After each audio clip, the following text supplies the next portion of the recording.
聞こえてるかな？もしもし。あれ。あ、あ、入ってますね。はい、声が響く例の部屋に、参りました。というわけで、今回はですね、録音を流す感じになりますんで、そんなに、こっちで喋るってことはないんで大丈夫だと思います。はい。というわけで、続きをね、流していこうかなと思いますけどね。お待たせしてすいませんね。なんかね、移動にちょっと手間取ってしまって、これを持ってかなきゃ、あれを持ってかなきゃ、みたいなね。はい、そうですね。前枠では基本的にベトナムのお坊さん、今これどういう枠かっていうと、まとめですか。はい、ちょっと待ってくださいね。あんこちゃんをね、あんこちゃんの米火を起動しないといかん。よいしょ。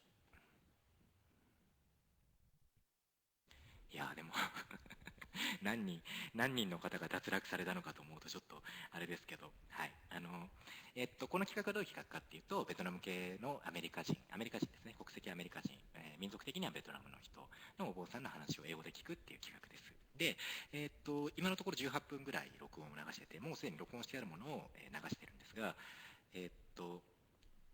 出家したお名前がシーラ・チャーラさんっていうふうに、本名がシーラ・チャーラさんで、俗名がトム・グエンっていうふうに言われるお坊さんなんですが、アメリカに10歳の時に渡られて、13歳の時から、お坊さんになりたいと思ってた。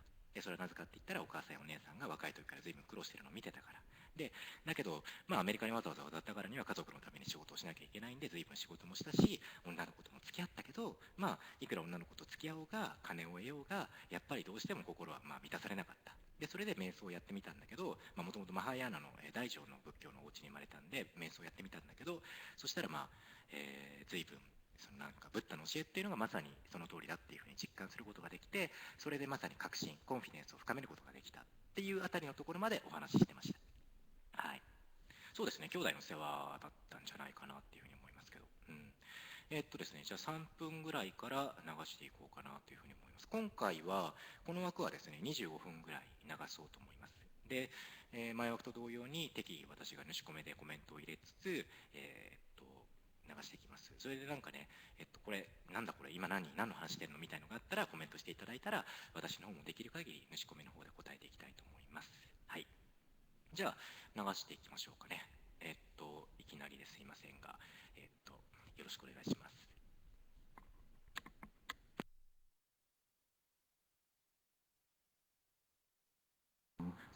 I think so. There are a lot of Buddhism. So Mahayana Buddhism, Tibetan Buddhism, Theravada Buddhism, and so on in America. Yes. And you were born into Mahayana family. Yes. So why did you choose Theravada Buddhism? Oh, yes, yeah, very good question. Yes, I was raised in the Mahayana tradition, Mahayana Buddhist tradition, and then my mother, she often, want me to take her to the Mahayana Buddhist temple. But at one time, I forgot to tell you that I also taught Vietnamese to young children. Taught Vietnamese. Taught Vietnamese? Yeah, Okay. okay. How I become the Vietnamese teacher, language teacher. When I was very young, I came to America and I only speak Vietnamese in a very low, like every day because I'm a kid, everyday conversation. But as I grow older, I still not improve on the language in terms of speaking a higher level. Vietnamese? Vietnamese, speaking Vietnamese because I speak mostly English. So you think in English? Yeah, I think in English. Oh, you don't think in Vietnamese? No, I think in English. I speak English, I think English and all that. So whenever I converse with someone in Vietnamese, I speak very funny. Funny, okay. So my sister, she scolded me. So then on, she took me to the Catholic church to learn Vietnamese. Oh. Yeah, so I learned Vietnamese in the Catholic church. So I learned Vietnamese and all the way to high school, and then no more class for me. So I re-taught the Vietnamese to the younger kid who was born and raised in America. So I taught them. So after, and then I went to college. So I stopped teaching. I went to America, and then when I graduated and I came to work, so I also want to come back because I love the kids. I want to teach them Vietnamese and teach them the culture, the heritage. So I came back. I went back to the church and asked if they need me to teach the kid. Okay. But at that time, I was wearing the Buddha image on my neck, and the priest who saw me, he wasn't very welcome. So for that, I left and I told my colleague, my friend, and she told me that there's a Vietnamese class in the Buddhist temple in the area that I need my help. That's how I went there. So I went there and I started teaching, and then I started participating with the Buddha teaching and like the Dhamma talk and all that. But that one is Theravada. Oh, that one was Theravada. Yeah, that temple was Theravada. But I hardly noticed the difference. I didn't know. But one interesting happened when I was practicing Mahayana Buddhism. When I do the chanting, I don't like it very much. Oh, I don't like it very much. Chanting. Yeah, the chanting. I don't like it very much. But when I go to the Theravada Buddhist temple, I hear Namo Tassa Bhagavato. Yeah. I love it. You love it. Yeah, and I hear like, wow, something is very homey. Homey, like very home. I know. And I memorize the Bali chanting quicker than I memorize the Mahayana Buddhist sutta. Okay. But the Mahayana Buddhist sutta is in Vietnamese. But I don't remember as well, as easier that I remember. So you could agree with Theravada chanting, Pali chanting. Yeah, I feel at home for one thing. And then I read Theravada Buddhism because it's easier. Somehow it's easier to understand. It's straightforward and it's closest to what the Buddha taught in the book and all that. And there's no discrepancy or hypocrisy on there. Okay, so I like it very much. And since then on, I keep coming back. And then I took the refuge, took the Triple Gem refuge there and practiced there. But I still did not know much about the Theravada. I never thought there was like Theravada school in Mahayana, even though the rope is a little bit different. Okay, so later on as I practiced and I start doing all that. But then after I stayed there for 8 years. 8 years? Yeah, 8 years, and then my job took me to a different place. And when I was away from the temple, I started doing more study on my own. No more to the temple, but I started getting more books, and that's how I learned more about Theravada. And that time, I promised myself that if I ever ordain to become a monk, I will ordain to become a Theravada monk, Theravada tradition, because this is which is really truly what the Buddha teaching. Okay, so. Have you ever tried to practice them? So, because I hear there's a very famous Vietnamese monk whose name is Thich Nhat Hanh. Yeah, Thich Nhat Hanh. Yeah.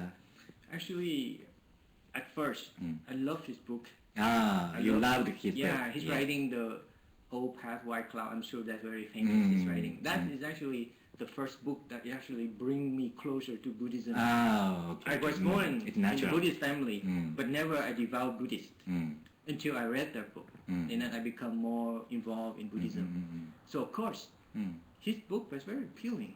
Also, his method, his temple, Zen, Buddhist were very appealing. Yes. But I tell you one thing, it didn't last very long for me. Even though I come and practice, and I'm like, why? For a long time, I see that it's only from the outside. Outside? Yeah, only from the, like the beautiful center, because it looked like Japanese style, and I love Japanese simplicity. Simplicity, yes.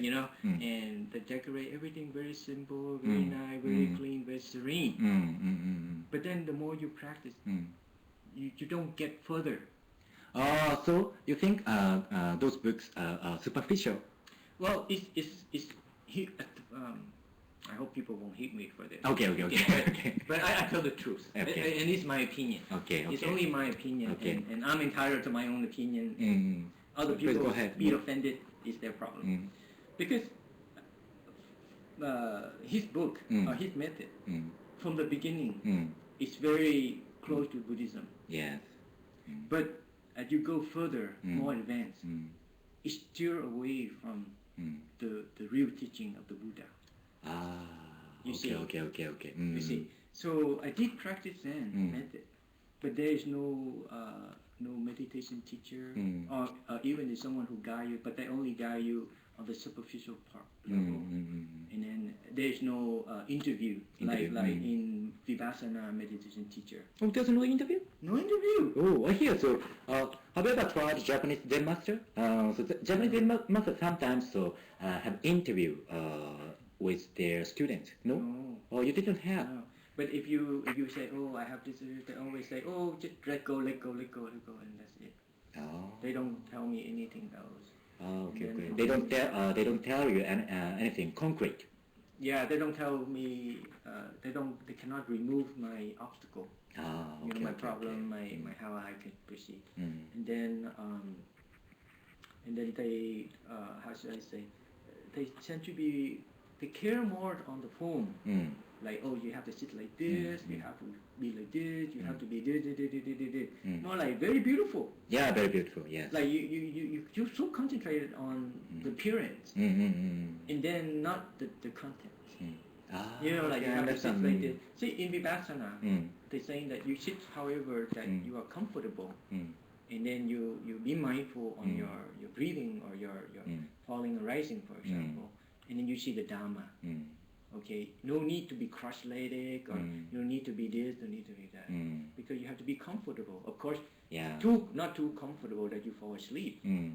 Okay, you be comfortable in the sense that you can sit and then you can contemplate and you see the Dhamma, and then you walk. And then, so that's the method. It seems to be more, like one after the other, like this. It's more systematic. Step by step. Yes, systematic, but in the Dhamma, in the teaching. Over there, systematic, but more like for the meditation center. And then go for the. So for a while, I did not feel like it's for me. It's not for you. Okay. Yeah, it's not for me, but it could be for others. Okay, so that's why I switched to Vipassana. And when I switched to Vipassana, I seem to have more condition. I think. So I see the Dhamma and feel delighted. That's how I keep coming back. Yeah. So that's the reason. That's the reason why. So you choose Theravada Buddhism. Yes. Oh. Because I see the Dhamma outside, and I see the Dhamma in me, like the Buddha said. Oh. Well, I hear so in America. So I forgot the exact word, but I hear there are some people who are called as night sun Buddhist. Night sun. I'm not sure, but so people who study Buddhism by themselves. So people who are not exactly Buddhist, but people who are interested in Buddhism and study Buddhism by themselves, and sometimes practice meditation by themselves. But they don't think they are Buddhist because they don't like Buddhist so strict monastic code. So they only study Buddhism and practice meditation by themselves, but not Buddhist. There are a lot of that sort of people in America. But you choose you become a monk. So why you choose to become a monk? So a lot of people think that it is sufficient to be a layman studying Buddhism by themselves. But you choose to be a monk. Why you like to be a monk? Oh, okay. So first you ask a lot of questions all at once, so I have to break it out. Okay. Sorry. Okay. First of all, let's say that many people who practice Buddhism, but they don't call themselves Buddhists. Yes. Okay. Which is okay.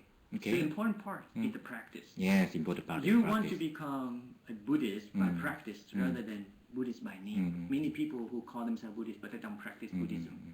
But at the same time, they get no benefit. The other, they don't call themselves Buddhist, but they practice Buddhism, and that's where they get the result. But in terms of practice meditation on your own without a teacher, okay, it means two things. If you practice on your own, that means you're already well versed in the method already. You don't need any more teacher. You don't need any more guidance for the teacher. Yes. But if you are not, very dangerous. Yeah, dangerous. Yes. Very dangerous that you read it from the book and you practice. Dhamma is something that it cannot be all written down. It's something you experience. Yes. And then you practice with the teacher. As you go, you tumble along, you do something with his help, because he already experienced and he know the Dhamma, he has the wisdom already because he been through that road. So he know what's going on and he could guide you. But not everybody is the same. Yes. The book only written for the general practitioner, but not specific. Because specific could be numerous. Yes. Okay? So, but when you practice and you have the problem, that individual, and he has the experience, he can remove your problem or your obstacle. So practicing with the meditation teacher, very essential. Yeah, very essential. Very essential. It should be discouraged that you should not read the book and practice on your own. But I hear in America many meditation teachers say you don't have to be Buddhist. So, but please come to the meditation center and so be taught from meditation teacher. But you don't have to be a Buddhist. Correct. Yes. Correct. You don't have to be a Buddhist. As long as your belief against you of practicing Buddhism, and that's out of the question. But if you are like non-religious, you're a non-religion person, you can go and benefit from the meditation. Welcome, no problem. Why do you have to be restricted in the meditation center, some rule that you have to follow? Well, of course, every center has the code regulation that you need to follow, like everywhere else. But on top of that, you also have some rule and regulation within the practicing meditation, which is that you have to keep precept, which is like 5 precepts at least, or 8 precepts. You know, why? Because giving the precept it helps you to meditate better. Yes. Have you meditated? Why have you meditate better? Because first of all, you cultivate your morality, and then if you don't, let's say that if you kill a living being, for example, that's the first precept. Let's say that if you don't keep that precept, if you see some insect or something, you freely kill it. But our mind is also know, what is should be done, what shouldn't be done. And when you meditate, when your mind starts to calm down, then some moment will arise is that killing, you took a life from a living being is wrong. Everyone cherishes life, his life. You cherish your life. Why of course. Why others same? So if someone who could take your life, how would you? So that thing will stir up the remorse. Remorse. Remorse, regret that you will never think of. When you have remorse, you cannot sit. Yes. When you cannot sit, you cannot have concentration. When we have kukucha. Kukucha, remorse. Remorse. You cannot get concentration. Yes. When you don't have concentration, you cannot have wisdom. Wisdom, yes. So that's why in the meditation you have to do the 3 training. Morality training first. Establish the foundation for the concentration training. When you have concentration training, you see things clearer. Yes. It's just like the glass of water that is been set with all the muds, and you see the water clearer. When you see clearer, wisdom will arise. So Sila Samadhi Panya in Pali, yes. Morality training, concentration training, and Banya training, wisdom training. Yes. Just like that. So that's why restriction is help you to. It has nothing to do like with. Like you have to be a Buddhist or anything like that. Actually, Buddhism is something that helps you to improve yourself like that. So that's why it's important with it in meditation. Okay? So let's go back and then continue with the other question that why, as a lay person, I could practice meditation and I could still get the same result. Yes, please. But why did I choose to become a monk? As a lay person, I get the exact same result as a bhikkhu. But why did I choose to be bhikkhu that I have to be restricted with so many rules and certain things like that?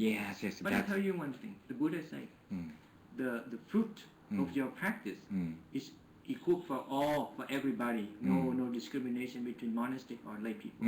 Yes. But as a lay person, it's more difficult for you. More difficult. To keep the precept. Okay, even you have precept, that's still not enough. Yes. Because you keep the precept, it's just to some extent to control some of your morality. Yes. But it doesn't help you to eradicate your greed, your hatred, and your delusion. So you want to uproot yourself, uproot your kilesas, uproot your defilement completely. Yes. Okay. Because as a monastic, we have our rule and have our our strength to more, so that we are make more effort. Make more your effort, to get rid of it. But as a life, okay, you are married, you have married people have husband and wife, and they have to raise the family, have a sexual relationship between husband and wife. That increase the desire. The desire is low bar, which is the greed, and the greed will get you deeper in the suffering. Yes. But as a monk, we don't have any of that. We are forbid. We are celibacy.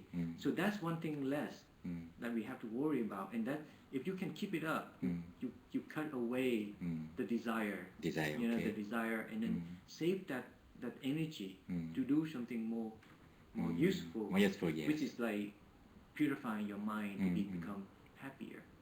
Because as you know, greed can never always be happy. You're happy, but then at the end of the course, you'll be unhappy. You see? So if you don't get stuck in that, then you can have a long-lasting happiness like that. So being monastic, it helps you to speak quicker, to go quicker. Go quicker. Okay. Go quicker to the Nibbana. Yeah, to eradicate quicker. It's just like let's say one student, two students go to the class, go to the same school together. One is enjoy life, playing pool and all that. The other student, he stay in his room. He study really hard.